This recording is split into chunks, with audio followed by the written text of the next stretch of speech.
hard to believe, but Christmas is around 2.5 weeks away. And if you're looking for some cool gifts or some stocking stuffers to get a friend or a loved one, we definitely have some ideas for you. Joining us this morning is Kristan Vermeulen. She's a podcaster and owns a PR firm who features locally made products. She also spearheaded an effort to get October named Made Month. And Kristan, thanks for coming on. Appreciate it. Of course, happy to be here. First of all, how important it is to buy local.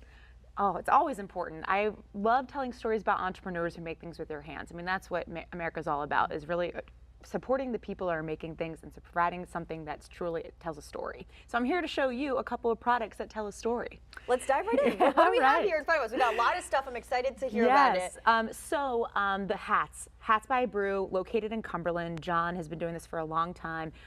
Works with a lot of folks in Texas and other parts of America who craft hats, boots, you name it. And what's really unique about his hats is that he has straw hats and felt hats. Today I have a lot of felt hats. Makes them for pets. This one's for my son, actually. It's a good Christmas gift for him. Hopefully you won't be watching this or be ruining the surprise. But then he also does some branding as well. You can put initials on them. You can put the Maine State flag emblem on them. And he also has hat bands as well, very decorative. Just go to his shop and it's custom for you. We also have Fletcher's Mill, which is a sawmill company made woodworking products, but the pepper and salt shakers are to die for. I mean, as you can see with the snowmen, but she designs everything. But they've been around in New Vineyard, Maine for a really long time, so thought I'd bring on their snowmen salt and pepper shakers. And then Wary Myers, it is a soap and candle and just about everything you can think of when it comes to bath and body products. But what's unique about them is that they work with high-end brands to design something unique to make it tangible. So for instance, they work with Shopify, they work with Cash App, really great partners for them and to elevate their brand, but they're based in Cumberland as well. You know, the one thing I wanted to ask for is sticking up right here and how popular these are. They're like the water bottles. Yes. Yes, right? Well, I like the trees on it. It's a reclaimed Maine that is owned by Mary. She's based in Wyndham. She is a graphic designer at heart, but really utilizes locally sourced materials to make her products. So she's got tea towels. She also has a lighthouse book. People use those to go and search for lighthouses in Maine and capture them and like write down the names and put pictures in them. It's like a little scrapbook, I would say. And then of course you got the water bottle right here, but she really just loves designing the woods of Maine and incorporating that into her brand.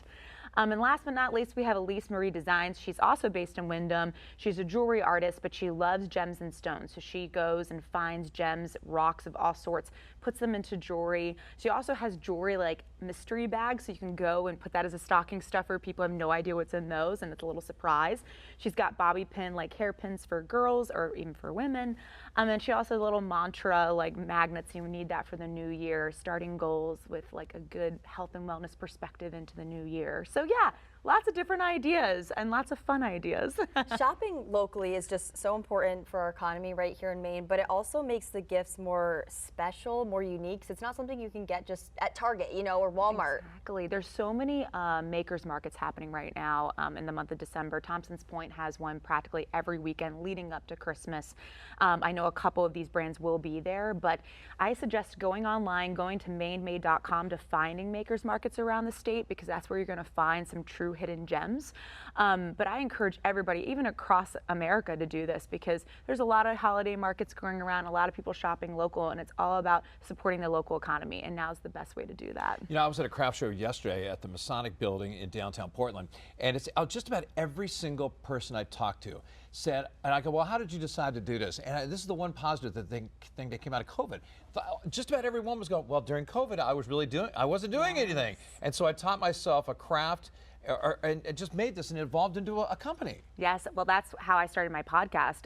It started as Makers of Maine, went to Makers of the USA, started it in my bedroom closet during COVID, had my 2 kids, stay-at-home mom full-time, and I mean, it was amazing to kind of get to know people who were starting their businesses at the time, but also who've been doing this for a really long time. I mean, we've got people here that are making axes, knives. I mean, so much make and craft happening in our state alone, let alone the entire nation. So you're right, Jeff, there's a lot of great makers out there, and this time of year is the best way to support them. Downtown Portland, as we know, has so many locally owned businesses, and that's a spot where a lot of folks shop. What other towns and cities should people shop in locally that maybe are considered maybe a little bit underrated or you wouldn't think to go to? Sure. Have you guys ever been to the Gardner Rest Stop by chance? I don't think so. So there is a Maine Craft Association shop there where it's all Maine makers, artisans, woodworkers, metal workers, fashion designers. So I highly recommend going if you're finding something that's a little bit more tells a story for your loved one or just very unique. That's definitely a shop I would go to, and it's in a rest stop in Gardner. So if you're headed up north to see family, if you're going down south to see family, it's a nice pit stop. What would you tell somebody that you're like, well, you know, I've been carving these things, you know, for a while, and I don't know, you think people would buy these? I mean, how do you get started and become a company? You know. That's a good point. So I say when I first discover a craft or a product, I want to get to know the person behind that's doing it. So for instance, there's a gentleman that's based up north. His name, it's called Catch Farms, and he's a woodworker, and he's got 3 adorable kids, and he incorporates his kids into the make and craft, getting to know each stage as to what he does when it comes to woodworking and building furniture. I mean, I love that because it goes along with my own story and having my own family, so it's very authentic to me. I feel like once you tap into somebody's story and be authentic and connect with them, that's when you are a brand loyal to them. You're a brand ambassador to them. Mm-hmm. And do you have a website or anywhere we can go to check out more of these locally owned business or to learn more about you? Yes, it's makersoftheusa.com.